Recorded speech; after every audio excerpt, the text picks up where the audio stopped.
అందరికీ జైభీమ్. నేను Rajesh Mahasen. Welcome to Mahasena media. చాలామంది నాకు ఫోన్లు చేసి వైసీపీలో సోదరులే ఎస్సీలుగా ఎవరు పుట్టాలనుకుంటారో అన్నాడు. అంటే అంత దారుణంగా మన జాతిని అవమానించిన వ్యక్తిని నేను ప్రౌడ్గా ఫీల్ అవుతున్నాను, ఎస్సీగానే పుడతాను ఎప్పుడు అని చెప్పి చాలామంది వైసీపీలో ఉన్నవాళ్ళు మాట్లాడుతున్నారు. వాళ్ళకు కూడా చిన్న ఆన్సర్ ఇచ్చేద్దామండి. ఎవరి దానికి ఇవ్వకపోతే లావ్ అయిపోతాం కదా. నిజమేనండి, మీరు అన్నట్టు ఒకవేళ చంద్రబాబు నాయుడు గారు ఉంటే ఖచ్చితంగా ద్రోహి అయినా నేను కూడా బయటకు వచ్చేస్తాను, రేపో మాపో వైఎస్ఆర్సీపీలో జాయిన్ అయిపోతానులేండి. ఎస్సీలుగా ఎవరు పుట్టాలనుకుంటారు అన్న దుర్మార్గుడు చంద్రబాబు నాయుడు అంటున్నారు. ఓకే, ఒకవేళ నేను ఆయన నిజంగానే అలాగే అని ఉంటే, కులాహంకారంతో నేను ఉంటే ఖచ్చితంగా తప్పేనండి. అది రెండు కులాలు సమాజంలో, ఒకటి డబ్బులుండే వాళ్ళ కులం, రెండో డబ్బులు లేని కులం పేద కులం. నా మద్దతు ఎప్పుడు కూడా పేదవాళ్ళకు ఉంటుంది. రెండు కులాలు. కులాహంకారం ఉన్నవాడు రెండు కులాలు చెప్తాడా? కులాహంకారం ఉన్నవాడు ఏమంటాడు, నాది ఈ కులం, నేను కమ్మ కులస్తుడిని, మిగతా కులాలు నా కింద ఉండాలి. అంతేగాని రెండు కులాలు ఉంటాయి, డబ్బున్న వాళ్ళు అందరూ కులం, డబ్బు లేని వాళ్ళు అందరూ కులం అంటారా? కులాహంకారం అయితే అరే నాకు తెలియదండి లాజిక్.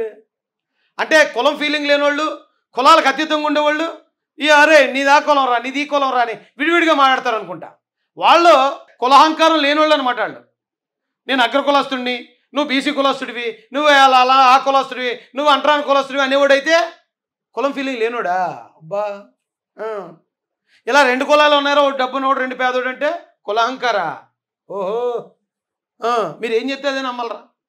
ఎరిపప్ప అంటే బుజ్జుకన్నా అంటే నమ్ముతారు. ఇప్పుడు కొద్దిమంది పేటీఎం టీం ఉన్నారు, వాళ్ళు రేపటి నుంచి 10 మొదలెడతారు. ఎర్రిపప్పు అంటే బుజ్జుకన్నా, ఎర్రిపప్పు అంటే బుజ్జుకన్నా 100 సార్లు చెప్తే అది విన్న వాళ్ళు అందరూ రేపటి నుంచి పిల్లలు కూడా వాళ్ళ నాన్నని వెళ్ళాలన్నప్పుడు వాళ్ళ నాన్న దగ్గరికి వెళ్ళి ఎర్రిపప్ప అంటారు.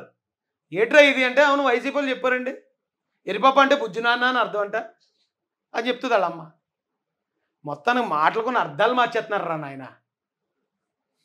Clear an that. కులాలు మనం తీసుకున్నటువంటి గీత, మనం కోరుకున్న పుట్ల, నువ్వు ఏ కులంలో పుట్టావు నీకు తెలియదు, నువ్వు పుట్టాలని కోరుకున్నావా? ఎవరు మాత్రం ఎస్సీ కులంలో పుట్టాలని కోరుకుంటారు? డబ్బులు లేకపోతే అందరూ. పేద ధనిక అనే కాంటెక్స్ట్లో చెప్పిన మాట అది.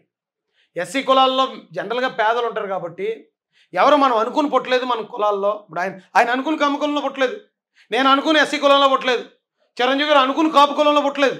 లేదా ఇక్కడున్న మన క్యాపబిలిటీని బట్టి మన కులాన్ని గవర్నమెంట్ మనకు ఆపాదించలేదు. మన చేతుల్లో లేని పని అది. కులం అనేది నువ్వు అనుకుని పుట్టవరా నాయన అంటే ఆ కులానికి అసలు విలువే లేదురా బాబు అని అర్థం కదా. దానికి కులం అనే దానికి అర్థం లేదురా అని చెప్తున్నాడు ఆయన. ఆయన కులహంకారి, ఆయన ఎస్సీలకు ద్రోహి అనేమంటాడు. ఎవరు మాత్రం ఎస్సీలు అంటే ఎవరు మాత్రం పేదలుగా పుట్టాలనుకుంటారు? డబ్బులు లేకపోతే అందరూ కూడా సంపన్న వర్గాలనే పుట్టాలి. ఎవరు మాత్రం ఎస్సీ కులంలో పుట్టాలని కోరుకుంటారు? డబ్బులు లేకపోతే అందరూ కూడా సంపన్న వర్గాలనే పుట్టాలని కోరుకుంటారు. అందరూ రాజుల కులంలో పుడితే రాజ్యాన్ని ఆలోచన అనుకుంటారు, కానీ మనం కోరుకోం. రెండోది మతం. అర్థమైందండి. అయితే ఇక్కడే వైసీపీ వాళ్ళు ఇంకో ప్రశ్న కూడా అడగాలనిపిస్తుంది. చాలామంది అంటారు, ఇప్పుడు ఆయన ఎక్కడ కులాన్ని తక్కువ చేసి, ఇప్పుడు కులం అంటే ఏంటి, ఎవరు మాత్రం మాల కులంలో పుట్టాలనుకుంటారు అన్నాడు అనుకో, ఆయన కులాహంకారమే. ఎవరు మాత్రం మాది కులంలో పుట్టాలనుకుంటారు అన్నాడు అనుకో, అది కులాహంకారమే. ఎవడు మాత్రం రెల్లి కులంలో పుట్టాలనుకుంటాడు, ఎవడు మాత్రం చెట్టుబల్జి కులంలో పుట్టాలనుకుంటాడు, ఎవరు మాత్రం రజక కులంలో పుట్టాలనుకుంటాడు అన్నాడు అనుకో, ఖచ్చితంగా 100% చంద్రబాబు నాయుడు కులాహంకారం ఉన్నట్టే. కానీ ఆయన ఎవరు మాత్రం ఎస్సీలుగా డబ్బు లేనప్పుడు పేదలుగా ఎవరు పుట్టాలనుకుంటారు అన్నాడు ఆయన. అంత గొప్పగా మాట్లాడిన మాటను కూడా ఎంత ఘోరంగా వక్రీకరించారా. కడుపుకి అన్నం తింటారా, గడ్డి తింటారా? మనుషులు పుట్టారా, పశువులు పుట్టారా? మీరు మనిషి పుట్టినాడు ఎవడు చేయలేడు. ఇది